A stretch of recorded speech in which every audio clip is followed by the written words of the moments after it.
오늘 은혜 받으실 말씀은 이사야서 32장 15절 말씀입니다. 이사야서 32장 15절 말씀 다 같이 봉독하겠습니다. 마침내 위에서부터 영을 우리에게 부어 주시리니 광야가 아름다운 밭이 되며 아름다운 밭을 숲으로 여기게 되리라. 아멘. 저는 오늘의 성경 말씀을 근거로 광야에서 아름다운 숲으로라고 하는 말씀으로 은혜를 나누기를 원합니다. 오늘 성경 말씀은 하나님의 성령이 우리에게 부어지면, 성령이 우리에게 임하시면 어떠한 일이 벌어지는지, 또 어떠한 일들이 생겨나는지에 대해서 말씀하고 있습니다. 그래서 저는 오늘 이 말씀을 또 통하여서 우리에게 왜 성령님이 필요한지, 또 왜 우리가 성령 충만이 필요한지 그 말씀을 나누고, 또 말씀 후에 간절히 성령 받기를 위해서, 성령 충만 받기를 위해서 기도하는 시간을 함께 나누고자 합니다. 자, 성령께서 하시는 일이 무엇이냐? 첫 번째 따라해 보시겠어요? 성령은 광야를 아름다운 밭으로 변화시킵니다. 여러분, 광야가 아름다운 밭이 된다는 말이 무엇일까요? 이 말이 무엇인지 잘 몰랐어요. 광야가 어떻게 아름다운 밭이 된다는 건가 라고 하는데, 제가 사진을 한 장 보여드리겠습니다. 이 사진은요, 칠레 북서부 지방의 아타카마 광야라고 하는 곳입니다. 이 아타카마 사막인데요, 지구에서 가장 건조하고 가장 메마른 지역으로 유명한 곳입니다. 암석화, 높은 모래 언덕, 오래전에 말라붙은 소금, 그리고 운석으로 인한 구멍 등 거칠고 삭막한 환경이 화성과도 비슷하다라고 해서 사람들에게 널리 유명한 곳이 바로 이곳 아타카마 광야입니다. 그런데 이곳은 특성상 비구름이 만들어지지 않는다고 그래요. 구름이 만들어져야 비가 오는데 여기는 지형상 구름이 안 만들어진대요. 그러니까 땅이 늘 메마르고 늘 거친 광야라고 하는 것입니다. 그런데 2015년 이곳에 기후 이상으로 폭우가 12시간 정도 내린 적이 있다고 합니다. 그런데 며칠 후에 놀라운 변화가 일어났습니다. 사진 한번 보여주세요. 모래바람만 날리던 황폐한 사막이 순식간에 꽃밭으로 변했다는 것입니다. 비가 내리자 땅속에 묻혀있던 씨앗들이 일제히 휴면 상태에서 깨어나 싹을 틔웠고 200종이 넘는 꽃들이 개화해서 아름다운 꽃밭을 이루었다는 것이 세상에 널리 소문이 난 적이 있습니다. 저는 이것을 보면서 광야가 꽃밭이 되는 것이 될 수가 있구나. 아무도 상상하지 못했던 일들이 일어났습니다. 그런데 여러분, 오늘 말씀도 이와 같은 말씀입니다. 성령이 임하시면, 성령이 위에서 부어지면 광야가 꽃밭으로, 밭으로, 아무것도 생명이 없는 그 광야에서 생명이 솟아나는 그 꽃밭같이 밭으로 변한다고 성경은 이야기하고 있습니다. 성령은 변화시키시는 능력의 영이시기 때문에 성령이 임하면 변화가 일어난다는 겁니다. 이사야 선지자가 이스라엘 백성들에게 말하는 거예요. 성령이 우리에게 임하여 주시면, 성령이 우리에게 부어주시면 우리가 광야와 같지만 꽃밭처럼 아름답게 변하게 될 거라고 이야기하고 있습니다.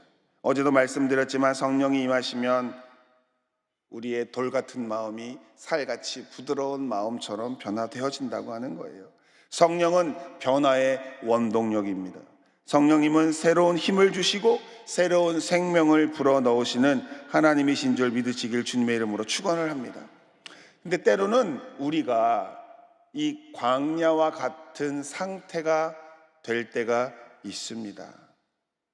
마음이 강팍하여지고 마음이 생명이 자라지 못하는 상태가 될 때가 있어요. 개인적인 시련이나 고난을 겪으면서 하나님의 섭리에 대해 의문을 갖게 되고, 하나님의 뜻이 무엇인가? 하나님은 왜 나에게 이런 일들을 허락하셨는가? 왜 나에게 이러한 일이 일어났는가라고 하며 하나님을 의심하고, 때로는 교회에서 또 성도들과 교우들과의 관계 속에서 상처 주고 상처 받으며 갈등으로 인하여 영적인 생명력을 잃어볼 때가 있습니다. 기도가 잘 안 될 때가 있습니다.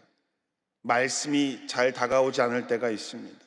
예배를 드려도, 찬양을 드려도 감동이나 마음의 두드림이 느껴지지 않을 때가 있습니다. 안타깝지만 영적인 광야입니다.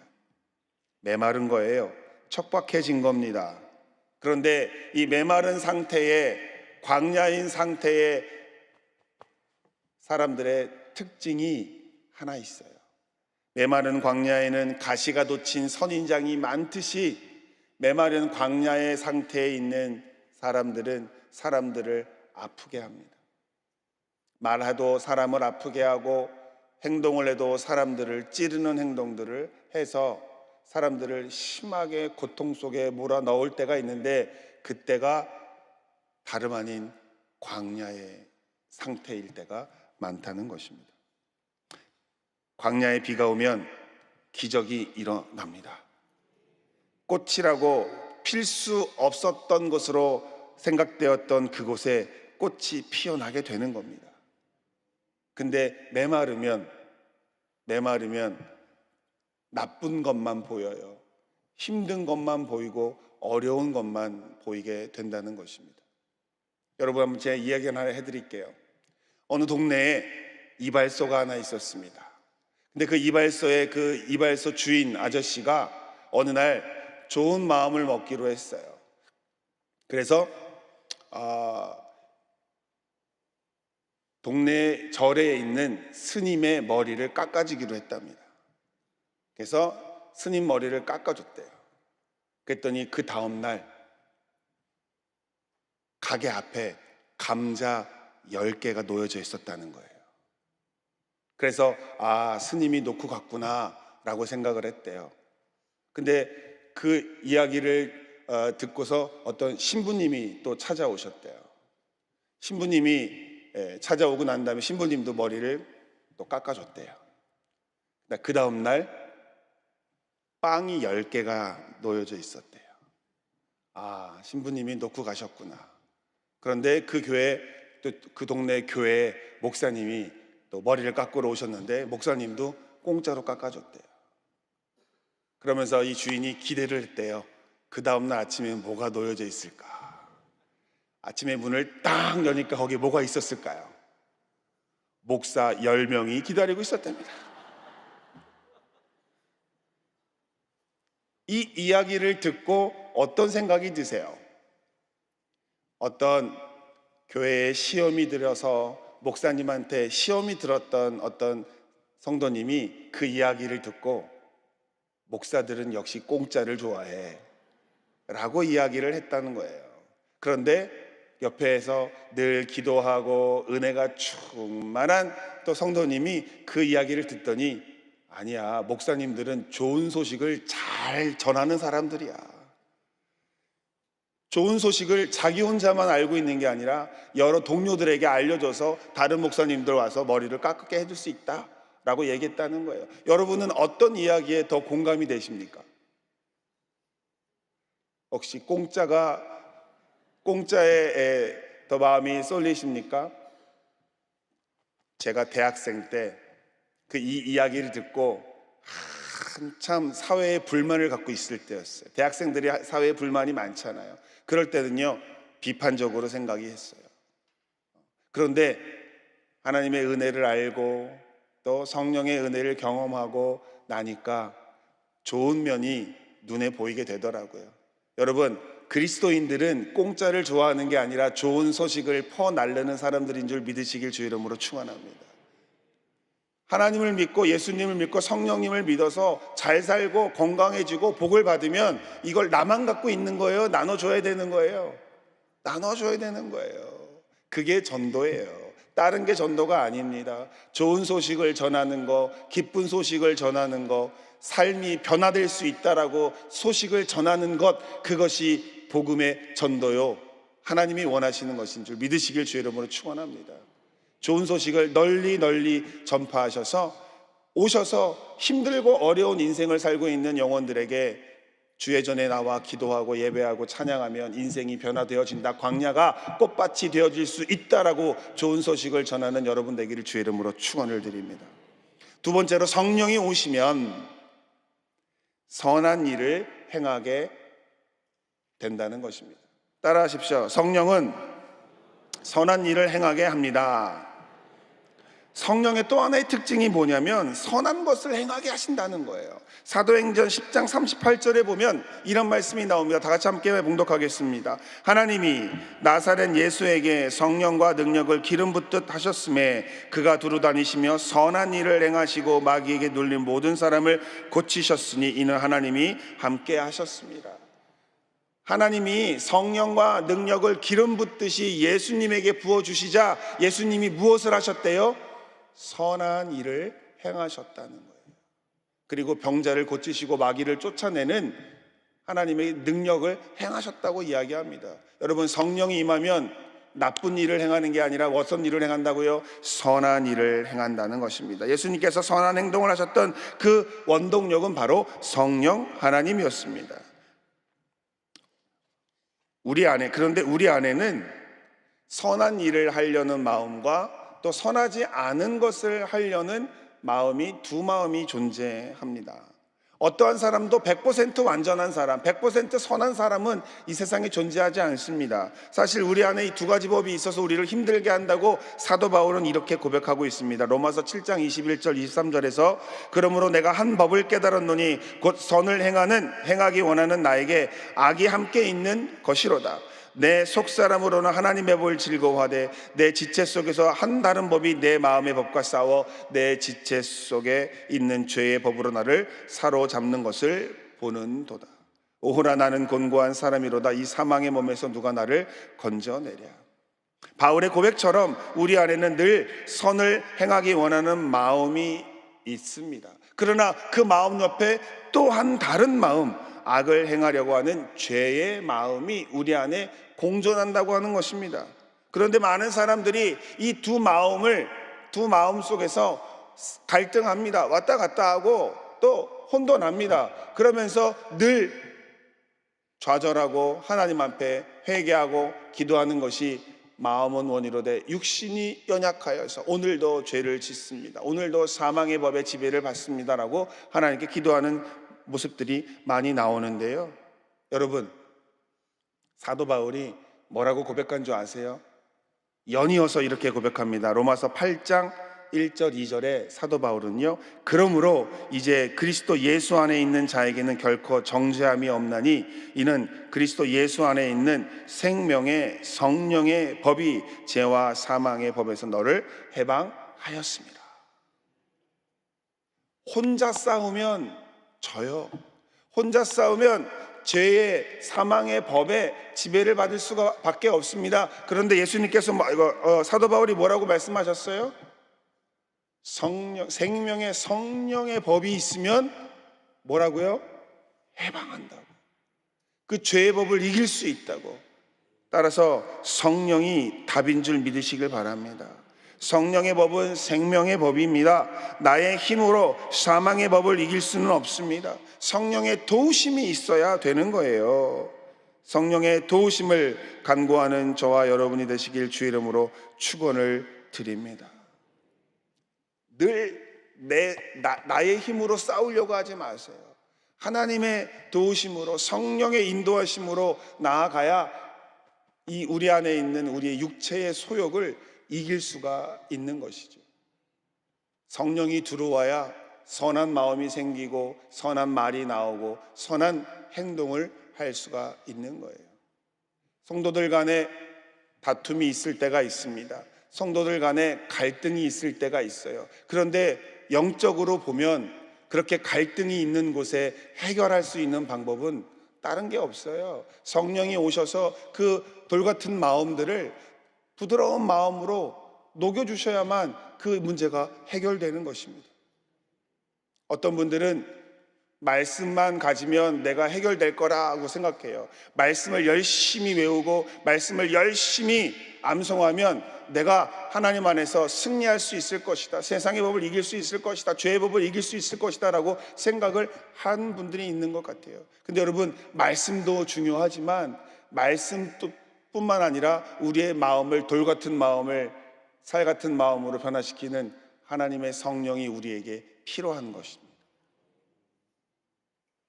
제가 종종 하는 이야기가 있는데요, 한 교구에 예전에는 친했던 두 분이 있었습니다. 친했어요. 굉장히 친했습니다. 신앙생활도 오래 하고 기도도 같이 가고 새벽 예배도 같이 나오고 예배도 철야도 같이 하고 했는데 어느 날 갑자기 둘 사이가 멀어졌어요. 그래서 이 둘 사이가 가까워지지 않는 거예요. 그런데 어느 날 교구에서 야유 예배를 가게 된 거예요. 그래서 관광버스에 딱 올라탔습니다. 올라탔는데 자리를 어느 집사님이 먼저 앉았어요. 근데 그 사이가 나쁜 집사님이 뒤따라 탔는데 자리를 앉으려고 둘러봤는데 다른 자리가 다 꽉 찼어요. 그리고 그 사이가 안 좋은 집사님 옆에 자리 하나밖에 남지 않았습니다. 그래서 그 자리에 딱 앉았는데 기분이 좋았을까요? 나빴을까요? 기분이 나빴습니다. 그런데 좀 이따 가다 보니까 옆에 있는 집사님이 가방에서 주섬주섬 뭘 꺼내는 거예요. 보니까 맛있는 김밥을 싸왔나 봐요. 김밥을 하나씩 먹고 있는데 괘씸하게도 먹어보라는 얘기를 안 하는 거예요. 먹어보라는 얘기를 안 하는 거예요. 그래서 옆에서 혼잣말로 그랬대요. 내 이웃 사랑하기를 내 자신과 같이 사랑하라. 레위기 19장 18절 그랬다는 거예요. 근데 그 얘기를 듣고 있던 김밥 먹는 그 집사님이 그 얘기를 듣고 기분이 좋았을까요? 나빴을까요? 기분이 나빴습니다. 그래서 김밥을 먹고 나서 그랬대요. 무릇 내 이웃의 소유를 탐하지 말라. 출애굽기 20장 19절 말씀. 여러분, 때로는 말씀이 우리 안에 있으면 힘이 될 수 있습니다. 근데 그 말씀이 성령의 은혜가 없으면 상대방을 공격하고 상대방을 찌르고 상대방을 비난하는 말씀으로 사용되어질 수 있다는 사실 아십니까? 뭐가 필요하죠? 저는 성령의 은혜가 필요하다고 생각합니다.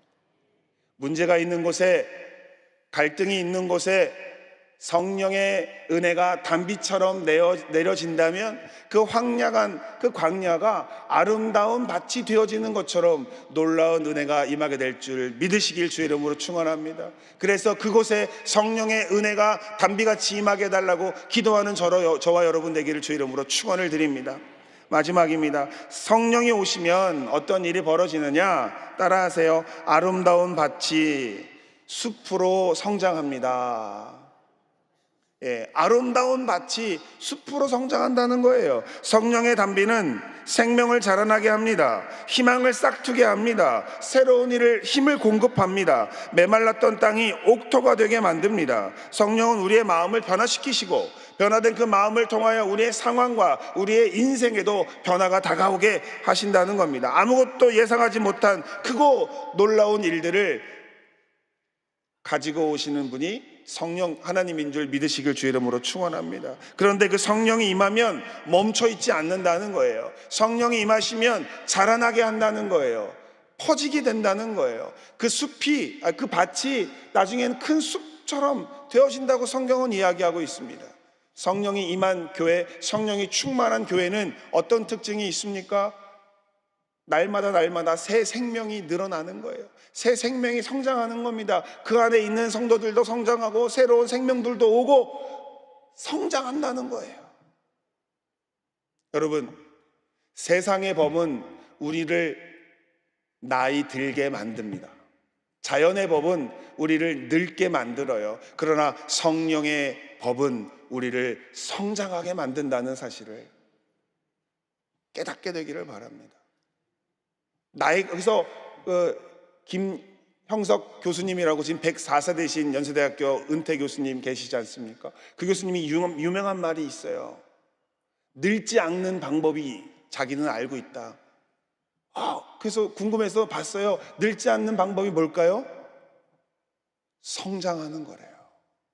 성장하는 한 늙지 않는다라고 그 노 교수께서 말씀하셨습니다. 그런데 그 늙지 않게 하는 법이 성령의 법이에요. 성령의 법은 성장하게 만든다는 것이죠. 여러분, 성령의 은혜를 통하여서 늘 성장하는 여러분 되시기를 주의 이름으로 축원을 드립니다. 광야는 흔히 메마르고 삶의 희망이 보이지 않은 상태를 나타낸다고 말씀을 드렸습니다. 살면서 우리 인생에 광야 같은 상황이 벌어질 때가 있습니다.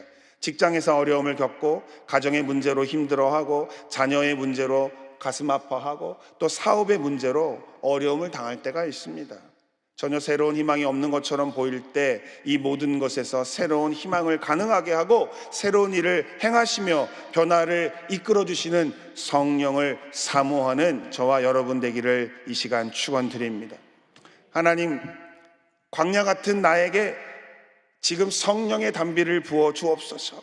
내 안에서 선한 일을 가능하게 하시는 성령이 내 안에 와 역사하여 주옵소서. 죽어있는 나의 심령을 다시 살려내셔서 하나님, 아름다운 밭이 되게 하시고 더 성장하여 아름다운 숲이 되게 하여 주옵소서라고 기도하는 저와 여러분이 되기를 소망합니다.